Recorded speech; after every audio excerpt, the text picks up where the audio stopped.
You know how they say the brightest flame burns quickest? That's exactly what happens when tennis players shoot up to the stars like fireworks, only to crash back down to earth faster than you can say tennis ball.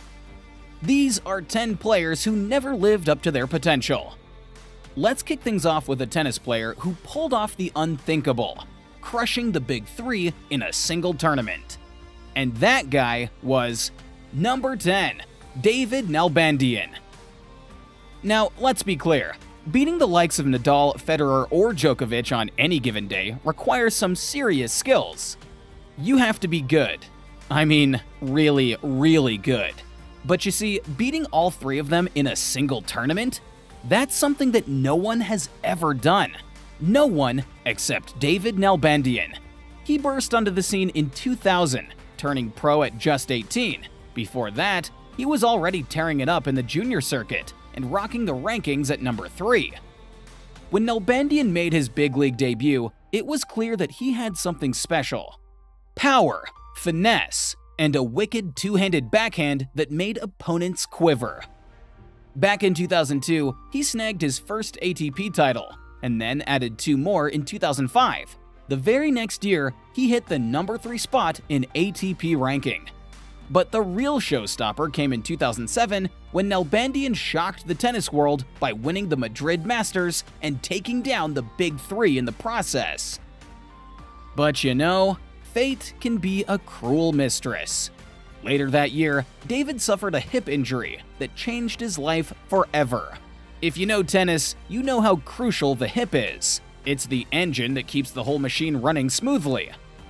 David fought tooth and nail to make a comeback, but the injury haunted him like a persistent ex. It robbed him of his mojo, his swagger, and his chance to reach his full potential.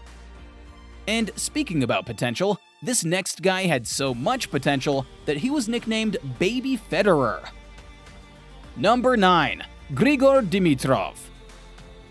You probably already have an idea of how good a player has to be if they're compared to one of the biggest tennis GOATs. Back in 2008, Dimitrov shot up to the top of the junior rankings and claimed the title of world number 1. As soon as he made his professional debut, all eyes were on him. His playing style was identical to Federer's, but unfortunately, his success was not.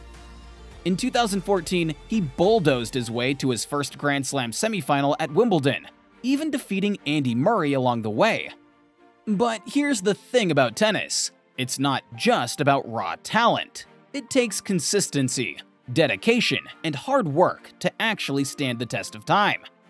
All of which were things that Grigor struggled with throughout his career.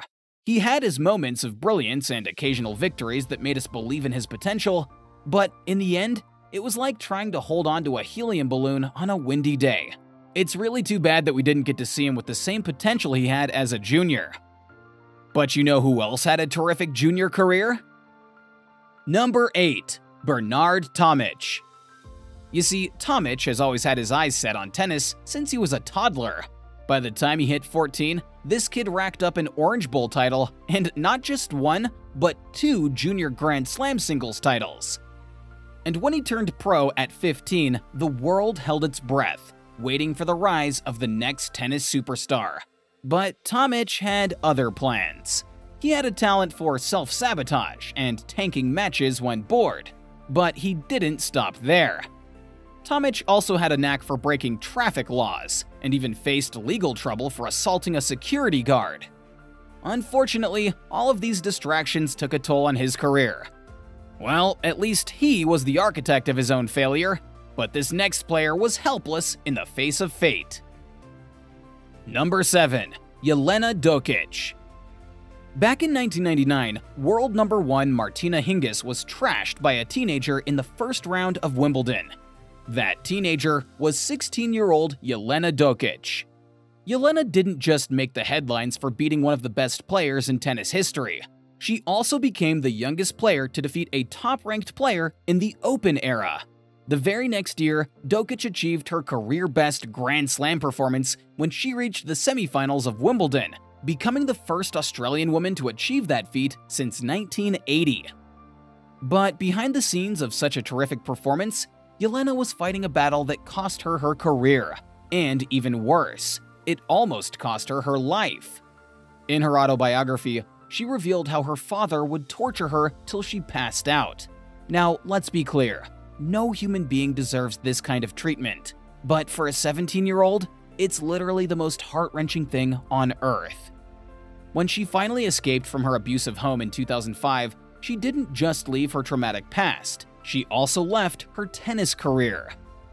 Considering the unimaginable mental and emotional trauma that she endured, it's understandable why she chose to leave it all behind. Anyways, this next guy went from being the hope of America to being just that. Nothing but hopes and dreams. Number 6. Donald Young. At just 15, Donald Young became the youngest male player to win a Grand Slam Junior title, and the youngest world-ranked number 1 on the ITF Junior Ranking Board. Pretty impressive, right?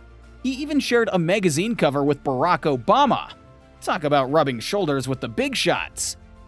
But here's the twist. When it came to transitioning from junior success to professional glory, Young stumbled. With a win-loss record of 214 wins and 317 losses in ATP singles matches, he only managed to clinch one ATP title. His best Grand Slam result was a 4th-round finish at the 2011 US Open. Not exactly the slam dunk that we were hoping for. Number 5. ANDREA JAEGER. ANDREA JAEGER made it to the spotlight when she was just 14 years old, and by the time she was 16, she had already claimed the 2nd spot in the rankings. Before she was even 18, she had already made it to the finals of both Wimbledon and the French Open. Everyone in the tennis community knew that she was going to be the next queen of the tennis kingdom. But just as she was about to claim her throne, destiny decided to serve her a shoulder injury that forced her to retire before her 20th birthday. After that, Jaeger went to college and earned a bachelor's degree in theology and ministerial training. But ANDREA isn't the only tennis player that fell off the radar due to injuries. Number 4. YANINA WICKMAYER. YANINA WICKMAYER was the tennis powerhouse from Belgium that burst onto the scene with more power than a bull in a china shop. She turned pro back in 2004 and made quite a racket on the junior circuit. But it wasn't until the 2009 US Open that the Belgian had her big break, after she charged through the tournament and made it to the final and reached the semifinals. When WICKMAYER reached number 12 in 2010, everyone knew that she had everything it takes to be one of the best players in the world.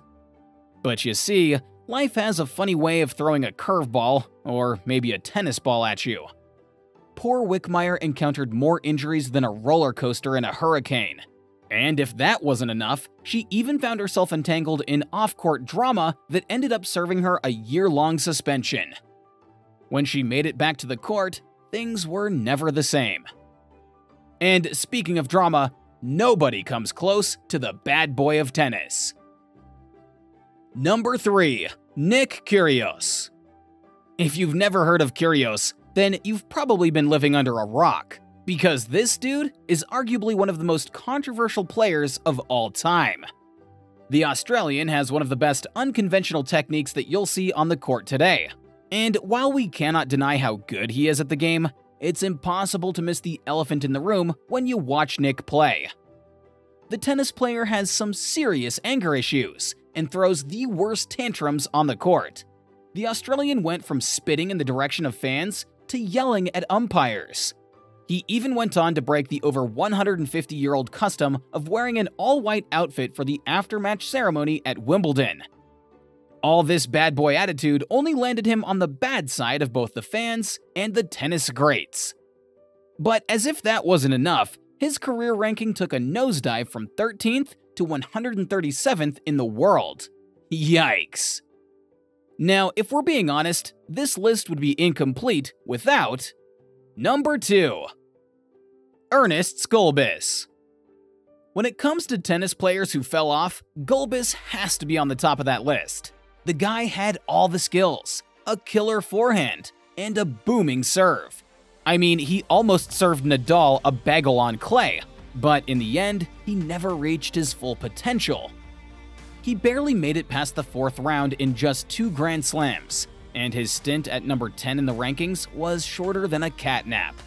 Why did he underachieve? Well, the reasons are as clear as mud. Some blame injuries and his inconsistency, while others think it was his tennis downright laziness. Maybe he should have taken up couch surfing instead of tennis. And now that we're down to number 1, we have to talk about this guy. Number 1. GAEL MONFILS. If you know this guy, you'd agree with me that he's like a human fireworks display on the court. GAEL had a combination of speed, strength, and a powerful serve that could make anybody quake in their sneakers. But here's the twist. Despite being a fan favorite and setting the stadium on fire with his moves, MONFILS has somehow managed to fall short of his own potential. He made it to a couple of Grand Slam semifinals and 3 Masters 1000s finals, but hey, what's the point if you lose every single one of them? Anyways, if you think about it, it's kind of easy to justify his lack of success because he shares the same era with the Big 3.